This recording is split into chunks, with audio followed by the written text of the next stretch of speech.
Fala galera ligada aqui no Meio Armadores, como é que vocês estão? Beleza? Passando aqui para comentar sobre essa questão envolvendo Dorival Júnior, São Paulo, CBF, Edinaldo Rodrigues, enfim, toda essa zona protagonizada pela Confederação Brasileira de Futebol, que sonhou com Ancelotti, acordou com Dorival, teve Diniz no meio do caminho, enfim. Aliás, o próprio Edinaldo, né, não sabia se era o presidente, depois voltou a presidente, enfim.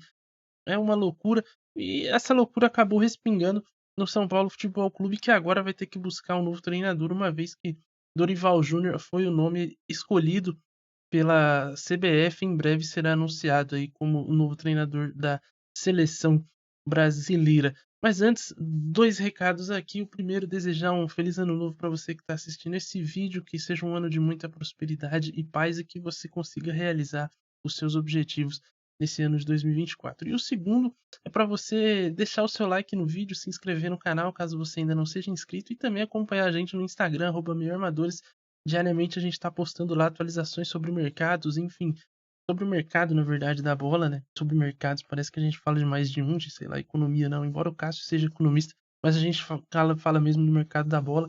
E outras notícias relevantes, você segue a gente aqui no YouTube e também no Instagram, que a gente está aparecendo diariamente por lá, também no TikTok, @meioarmadores, enfim, só procurar a gente lá.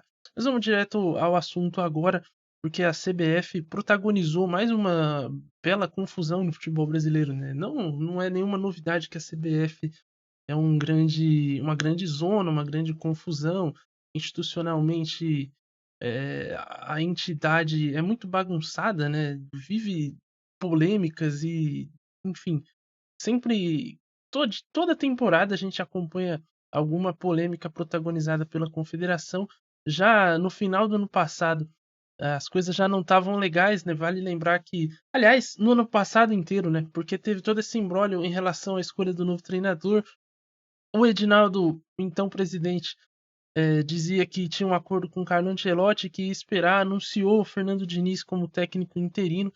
Por 8 jogos, o contrato dele terminaria em março, né, com os amistosos contra Espanha e Inglaterra, e depois, em junho, quando retornassem as competições oficiais, né, com Copa América, Eurocopa, o Brasil disputaria a Copa América, o Ancelotti assumiria. Entretanto, nesse meio do caminho, houve uma maracutaia aí, ele foi retirado do cargo, aí, através de outra maracutaia com Gilmar Mendes, enfim, se envolvendo, ele retornou à presidência e aí agora ele não sabe se vai ser o presidente ainda, porque o processo vai ser julgado pelo STF, mas por hora ele é o presidente através de uma liminar, ou seja, uma bagunça, uma zona, mais um papelão da CBF. E no meio disso tudo, outro papelão foi protagonizado, que foi a situação do Ancelotti, já que no meio disso tudo ele anunciou a sua renovação com o Real Madrid, ficando até o fim de 2020, até o fim da temporada de 2026 no clube espanhol e possivelmente assinando aí o seu último contrato como treinador, né? Já há uma cláusula inclusive no contrato para que ele possa assumir uma outra função dentro do clube espanhol depois do fim da temporada de 2026. Não vai ter seleção brasileira, não vai ter Edinaldo Rodrigues ao lado de Falcão e Ancelotti anunciando o treinador italiano. Enfim, um, um grande um grande vexame aí do senhor Edinaldo Rodrigues, que seria interessante apresentar algum tipo de prova, algum tipo de contrato aí que ele jurava que tinha é, com o Carlo Ancelotti, porque ele batia o pé e dizia que ele vinha a todo custo, né? E não acabou acontecendo. Então seria interessante ele apresentar. Mas para tentar dar uma limpada na imagem da CBF, que era péssima e continuará sendo péssima, porque ela não passa nenhum tipo de credibilidade. Ao meu ver, a tentativa de limpar a barra acabou sujando outra. Então, assim, é sempre isso que acontece com a CBF. Eles passam, limpam aqui e sujam ali. Então, é sempre complicado essa relação da CBF com os clubes e com o futebol brasileiro de uma maneira geral. Mas a CBF, nessa ânsia de logo dar uma resposta, né? Acho que principalmente o Edinaldo, nessa ânsia de dar uma resposta e de limpar um pouco a barra dele em relação a esse acordo ao suposto acordo com o Ancelotti que não acabou acontecendo. Ele ligou o turbo nessa volta aí à presidência e anunciou que iria atrás de Dorival Júnior, e assim o fez. O treinador de 60 anos, se não me engano, acabou deixando o São Paulo, aceitou o convite. Ficou uma dúvida porque havia uma preocupação por parte do Dorival em relação à instabilidade que passa a CBF, todas essas questões de quem será o presidente. Mas, mesmo nesse cenário, caso o Edinaldo não ficasse o favorito ao que os clubes, o nome que os clubes gostam, que é o Reinaldo Carneiro de Bastos, também tinha o Dorival como o principal alvo. Então, no final das contas, seria o Dorival, e acho que faz sentido dentro de a gente olhar no mercado brasileiro. Era o nome da vez, né? Era o cara mais em evidência.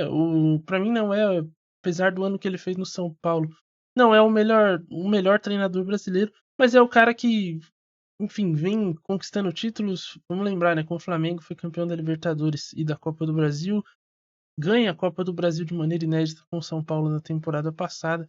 Então acho que em termos de conquistas e até por a maneira com que ele ressurge, né, de maneira muito emblemática, era um cara que estava esquecido e emplaca bons trabalhos em sequência. Acho que trabalhos inclusive que renderam conquistas, então acho que era o nome da vez. O Diniz foi escanteado, né? Ele que havia sido contratado para ser o interino aí do Ancelotti, ficou revoltado com a situação, gostaria de ter recebido um convite, mas assim, convenhamos, né? O trabalho do Diniz não era bom, acho que não era nem para ter sido chamado para interino, né? A verdade é essa, o trabalho do Diniz no Fluminense já tinha algumas questões e acho que para uma seleção ele precisa amadurecer muito ainda. Para o Fluminense ainda acho que ele precisa de certos amadurecimentos, certas questões das ideias dele. Acho que precisam ser repensadas ou repaginadas. O Diniz na seleção acho que não ornou, pelo menos nesse primeiro momento. E acho que não tinha, ao meu ver, é, maneiras de mantê-lo no cargo. Acho que seria mais arriscado manter o Diniz do que buscar um outro nome. Embora talvez o nome do Dorival também não seja uma unanimidade, né? Tipo assim, é complicado, porque eu vi muita gente, pô, não era o Dorival e tal, mas acho que também era entre todos que tinham no mercado, acho que era o que ia estabilizar mais, assim, sabe? Não, o Dorival é um cara muito.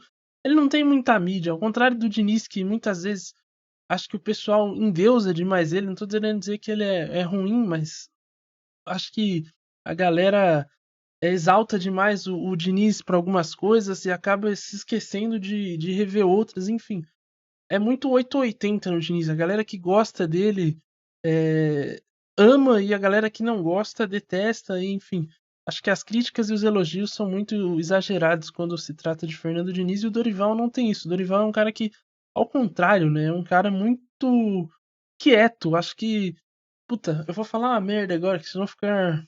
Mas enfim, em relação ao temperamento, tá? Não a qualidade do trabalho, mas acho que em termos de temperamento, o Dorival Júnior se assemelha muito ao Ancelotti nesse sentido, porque é um cara muito tranquilo. O Ancelotti, inclusive, o livro dele, a biografia, é Liderança Tranquila, o nome do livro, porque ele é justamente um cara de boa, né? Tem até aquele famoso vídeo do VSR, né? Que ele tá tomando de 4, ele tá tranquilo, ele tá dando de 4, ele tá tranquilo, enfim. É, o Ancelotti tem esse perfil, o Dorival também é sempre um cara muito sóbrio, né, nas coletivas, é sempre para que possamos, para que tenhamos, enfim, é sempre um cara que visa muito o coletivo, é muito querido por onde passa, né, os jogadores gostam muito da figura do Dorival Júnior, tanto no São Paulo foi assim, no Flamengo a mesma coisa, tanto que jogadores, quando ele saiu, sentiram muito a saída do treinador. E o Flamengo passou pelo ano que passou, muito porque as relações entre os jogadores e os treinadores que lá estavam não não funcionavam, né? Os jogadores tiveram um vestiário muito conturbado internamente. Agora o Tite, que também é um cara muito de grupo nesse sentido, já deu uma amansada. Então, acho que olhando por esse aspecto, o Dorival é um bom nome. Em questão de trabalho, aí a gente pode discutir. Como eu falei, não acho o Dorival o melhor treinador do futebol brasileiro. É um dos. Também não acho que ele seja horroroso, pelo contrário. Não teria conquistou se fosse apenas um cara, se fosse um coach, entendeu? Se fosse um cara lá que o ar-condicionado, né? Ficasse lá agradando o ambiente, pelo contrário, ele tem bons trabalhos, né? Esses últimos trabalhos, inclusive no São Paulo, acho que potencializaram o nome dele e ele chegou à seleção brasileira, né, mesmo diante de um São Paulo em que ele teria, talvez pela primeira vez, depois de muitos anos, a chance de montar um time, de começar um elenco, de estruturar um time do jeito que ele gosta, né? Tanto que já estavam sendo especuladas algumas dispensas de jogadores até um pouco questionáveis, como o Thales Costa, que é um jovem da base. Alguns torcedores estranharam um pouco essa movimentação, porque, segundo o Dorival, não se encaixariam dentro do time. Talvez isso mude com o São Paulo, já vou falar do tricolor daqui a pouco.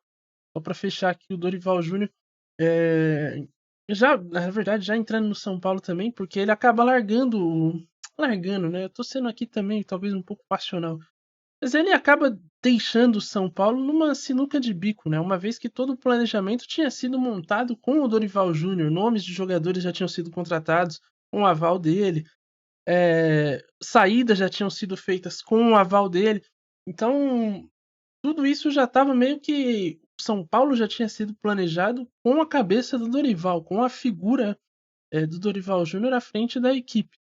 E agora o São Paulo vai ter que buscar um outro norte aí, porque não vai ter mais o Dorival. Então acho que é, dentro da diretoria do São Paulo ficou um pouco esse gostinho de, putz, sabe?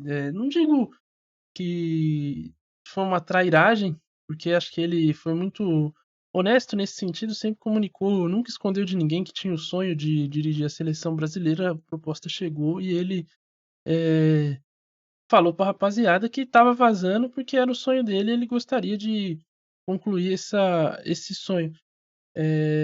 Então, acho que não houve trairagem, mas fica esse gostinho um pouco amargo com a saída dele, né? Porque havia um planejamento, havia uma ideia, e agora o São Paulo vai ter que buscar nomes num mercado que está muito escasso.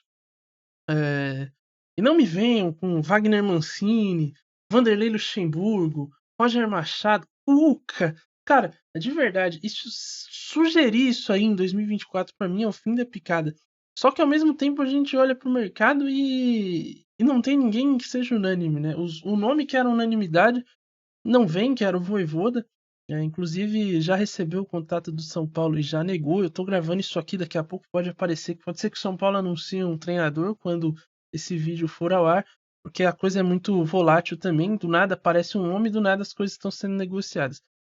Eu gostaria, olhando o cenário atual, o Caixinha também já foi tentado, era uma opção, já não vem. Olhando esse cenário, o nome que eu gostaria era o do Carpini. Porque já que é para apostar em alguém, vão apostar em alguém que pelo menos você olha e veja algum tipo de futuro, né? Que seja alguém promissor. E o Carpini, pra mim, é esse nome. Já se falou em Barbieri, velho. Barbieri. Olha que loucura, mano. Mas enfim, acho que o Carpini é um nome interessante. A multa não é tão alta. E acho que, olhando um São Paulo que tem um elenco bem recheado, né? Com Rames, Lucas, Caleri, Luciano, jogadores com uma possibilidade de você conquistar alguma coisa relevante esse ano, né? O São Paulo volta à Libertadores. E é um time que, ao menos ali, olhando os outros brasileiros, tem condição de pelo menos, vai, numa semifinal ali de chegar. Eu acho que é um elenco que tem casca, mostrou isso, né? Com a Copa do Brasil, venceu os seus dois maiores rivais e venceu o Flamengo na final. Então, é um elenco cascudo que tem vergonha na cara, coisa que pro São Paulino era muito importante, depois de muito elenco bem meia boca que passou por lá, caras que não estavam nem aí, entendeu? O São Paulo na década passada conviveu muito com jogador displicente, esse elenco não, os caras sentem, gostam de estar ali. Então acho que é um elenco que, quando você olha, você tem possibilidade de brigar por coisa relevante, precisa de alguém que saiba explorar o que esse elenco possa oferecer. O Dorival fez isso bem. E acho que o Carpini, por ideia de jogo e por ser alguém jovem, promissor e também ter mostrado uma boa gestão de grupo, acho que pode ser um nome interessante pro São Paulo. a ver o que o Tricolor vai fazer. O que pesa contra o Carpini é justamente a questão dele ser um técnico jovem, não tem tanta experiência assim no futebol, principalmente olhando um cenário em que o São Paulo está voltando a Libertadores. É uma, é uma aposta, né? Então, enfim, não dá para tirar isso. Se você tem a opção de ter um nome mais talhado, talvez seja o ideal. A questão é que nome mais talhado que, sabe, tenha feito um bom trabalho. E não existe esse nome. Pelo menos não no mercado brasileiro. Aí vai ter que buscar alguém gringo, não sei também, olhando esse cenário de pré-temporada curta, o cara tendo que se adaptar ao futebol brasileiro. Tem uma Supercopa aí em fevereiro já, um jogo importante, um choque rei. Então, assim, é um cenário complexo para o São Paulo. A verdade é que me parece que a CBF e o São Paulo jogaram batata quente, né? E queimou na mão do São Paulo, porque essa bucha estava na mão da CBF de buscar um nome. É, acredito eu que pelo menos a CBF tinha a opção de buscar nomes fora também. Essa cartada do São Paulo não vai ter. E agora a bucha, a batata quente está na mão do São Paulo, que vai ter que se livrar aí dessa bomba de achar um treinador nesse escasso mercado brasileiro. Bom, mas é isso. E se o Botafoguense reclamou que o Cristiano Ronaldo foi responsável por tirar o título brasileiro porque ligou pro Luiz Castro, né, o que gerou uma sequência de eventos, um efeito dominó e culminou com a perda do título brasileiro, dá para dizer que o Fernando Diniz é responsável pela saída do Dorival do São Paulo, né? Uma vez que se ele tivesse vencido a Venezuela, né, coisa muito difícil de se fazer no futebol, meu Deus do céu, a gente não estaria nessa, né? Porque era vencer a Venezuela, empatar com o Uruguai fora de casa, com a Colômbia, sabe? Fazer um. Contra a Argentina, ele até fez um jogo competitivo, mas acabou perdendo. Enfim, se tivesse feito um trabalho razoável, nada disso estaria acontecendo, né? Porque aí as pessoas não iam se questionar quem deveria ser o treinador e iriam efetivá-lo. E a gente estaria aqui numa outra situação. Bom, mas a realidade não é essa. A realidade pode ser um pouco dura às vezes, né? Eu já diria o Naruto. E é isso. O que vai acontecer no São Paulo, o tempo vai dizer. Cogitaram até a volta de Muricy Ramalho. Olha só que loucura. Mas, enfim, é uma grande zona, é muita especulação nesse período. Tem muito empresário também querendo empurrar treinador que tá parado por aí, enfim.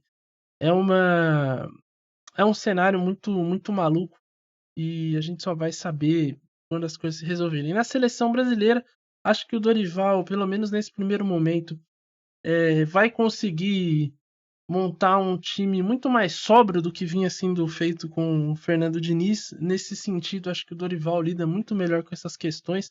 Quando ele chegou no São Paulo, por exemplo, ele teve pouquíssimos dias para treinar e já conseguiu montar um time competitivo ali, um time que minimamente produzisse alguma coisa. Ele chegou a ficar 11 jogos invicto, se eu não me engano.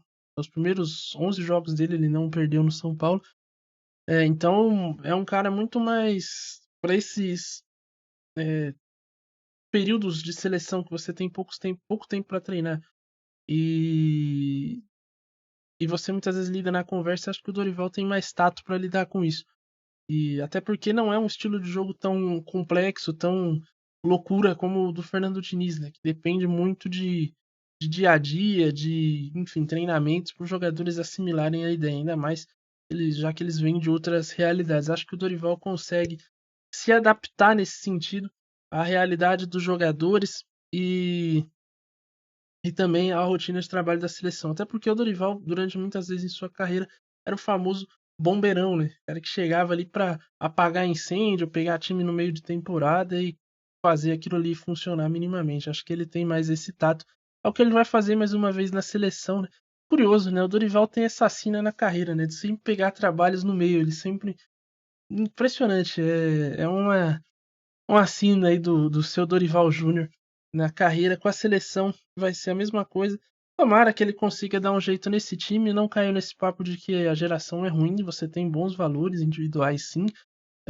Precisam ser trabalhados, precisam ser lapidados numa rotina de seleção. Mas, enfim, acho que o Dorival pode fazer esse papel, até porque ele sabe trabalhar muito bem com jovens, né? E essa geração é muito jovem e muito promissora.